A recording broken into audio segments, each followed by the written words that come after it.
pertumbuhan Kristen lebih rendah, lebih kecil dari pertumbuhan agama di sebelah. Apa yang menjadi faktornya? Mengapa hal ini bisa terjadi? Faktor yang pertama itu adalah tingkat kelahiran. Ya, tingkat kelahiran. Jadi negara-negara yang mayoritas beragama Muslim itu biasanya tingkat kelahirannya tinggi Bapak Ibu.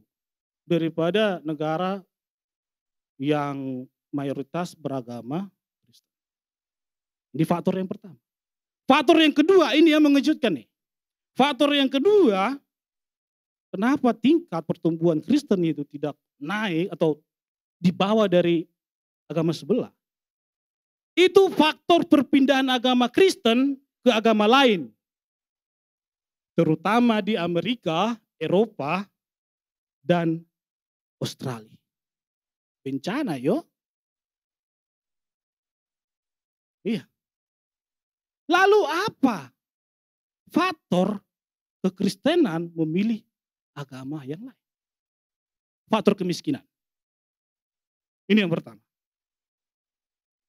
Faktor kemiskinan membuat orang frustasi.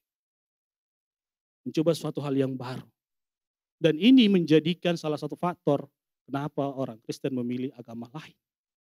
Bapak Ibu, orang yang sakit yang udah mau mati, ya, yang bingung dengan agamanya itu sangat gampang dipengaruhin. Kalau dibilang atau kalau ada orang yang datang, agama saya begini, udah. Kalau dia nggak yakin tentang kepercayaan dia atau ragu, dia akan pindah agama. Gampang itu.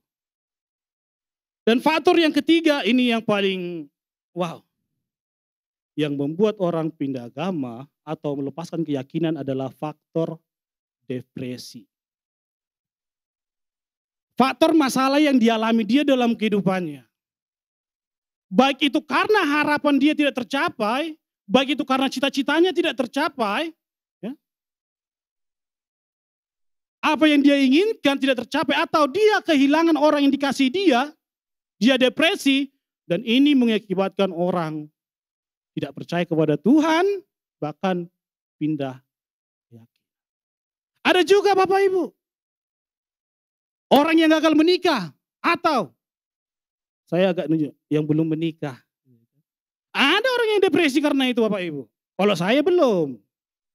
Tapi kemungkinan sih enggak juga. Ya? Ada. Bahkan Bapak Ibu mungkin di sekitar, kalau Bapak Ibu lihat, mungkin ada orang-orang yang Bapak Ibu kenal, orang yang sudah tidak bergereja atau pindah agama. Coba tanya sama mereka, kamu kenapa pindah? Kamu kenapa enggak gereja? Pasti ada alasan mereka. Dan itu menambahkan wawasan ibu, kenapa Bapak Ibu, kenapa orang pindah agama. Tetapi memang benar bahwa firman mengatakan dunia semakin hari akan semakin jahat. Bahkan di dalam kitab 1 Timotius 4 ayat 1 dijelaskan bahwa banyak orang yang akan melupakan meninggalkan Tuhan sepanjang dari dunia yang sudah semakin tua ini. Dan hal ini terbukti banyak orang Kristen yang meninggalkan Tuhan. Di tahun yang baru, tentu kita memiliki harapan yang baru, semangat baru, suatu hal yang baru dalam kehidupan kita. Kita ingin tahun yang lalu itu berakhir dan di tahun 2024 kita mendapatkan hal yang jauh lebih baik dari tahun sebelumnya. Itu harapan kita di tahun baru. Saya nggak tahu Bapak Ibu punya harapan yang lain kah? Atau mundur? Enggak kan? Semua orang di tahun baru ingin harapan yang baru yang lebih hebat dari tahun sebelumnya. Tetapi firman Tuhan menjelaskan bahwa dunia hari-hari akan semakin jahat. Banyak orang meninggalkan Tuhan. Kesusahan di mana-mana, perang di mana-mana. Artinya, dunia boleh semakin jahat, tetapi orang Kristen harus semakin menaikkan fondasi kehidupan. Dunia boleh semakin kejam, tapi orang Kristen harus tetap teguh dalam iman. Lalu bagaimana supaya hidup kita bisa kokoh di tengah dunia yang semakin jahat ini? Firman Tuhan berkata, Hanya kuatkan dan teguhkanlah hatimu dengan sungguh-sungguh. Bertindaklah hati-hati sesuai dengan seluruh hukum yang telah diperintahkan kepadamu oleh hambaku Musa. Janganlah menyimpang ke kanan atau ke kiri, supaya engkau beruntung kemanapun engkau pergi. Apa yang membuat Yosua memiliki pondasi yang kokoh di dalam imannya? Yang pertama adalah dia fokus terhadap Tuhan. Janganlah engkau menyimpang ke kanan dan ke kiri. Artinya Allah ingin Yosua itu memiliki fokus kepada dirinya, kepada Allah itu sendiri. Supaya dia memiliki iman yang kokoh. Bapak Ibu, mungkin Yosua tidak pernah berpikir bahwa dialah yang akan memimpin bangsa Israel ke tanah yang Tuhan janjikan. Dia tidak pernah berpikir akan membawa bangsa yang keras kepala ini. Bangsa yang suka membangkang, tegar tengkuk, suka berontak. Tetapi itulah kenyataan yang dia terima.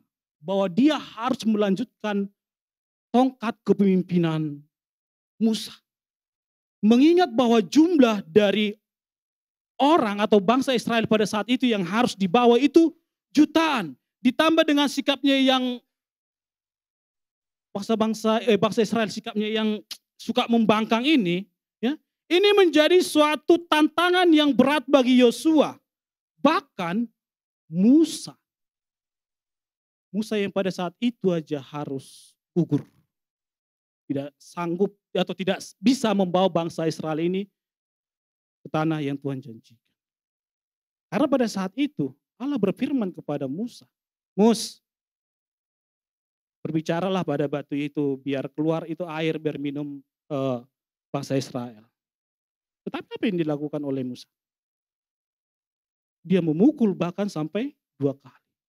Sepele sebenarnya Bapak Ibu ya. Kalau kita pikir-pikir, baru 2 kali gitu loh. Batu juga dipukul bukan orang gitu ya kan. Rasanya sepele gitu ya. Tetapi di hadapan Tuhan itu merupakan suatu pembangkangan. Di hadapan Tuhan itu merupakan suatu hal yang melanggar perintahnya. Dan oleh karena itu, Musa tidak membawa lagi bangsanya ini ke tanah perjanjian. Dia berhenti sebelum sampai ke tanah yang Tuhan janjikan. Ini menunjukkan Bapak Ibu, bahwa Yosua sadar bahwa bangsa yang akan dia pimpin ini merupakan suatu bangsa yang teramat-amat keras kepala. Berat ini perjuangan dia. Oleh karena itu, Tuhan menyampaikan kepada Yosua lebih dari 1 kali. Apa yang dikatakan? Kuatkan dan teguhkan hati. Enggak sekali perkataan itu diucapkan. 3 kali. Hal ini menunjukkan merupakan suatu hal yang sangat penting bagi Yosua bahwa dia harus menjadi pribadi yang kuat dan teguh. Karena perjuangan dia itu begitu berat. Bangsa yang dipimpin itu sangat luar biasa. Sehingga Allah menyampaikan 3 kali, teguhkan dan kuatkan hatimu. Tuhan tahu ini bukan suatu hal yang mudah untuk dikerjakan oleh Yosua. Tetapi meski demikian, bahwa Yosua sudah ditetapkan untuk memimpin bangsa ini. Dan Tuhan telah memberikan kepercayaan kepada Yosua. Mengapa Tuhan memberikan kepercayaan kepada Yosua? Kalau kita Bapak Ibu melihat, ketika Musa menyuruh 12 orang pengintai untuk mengintai tanah perjanjian itu, selama 40 hari mereka mengintai muter-muter untuk melihat situasi dan keadaan.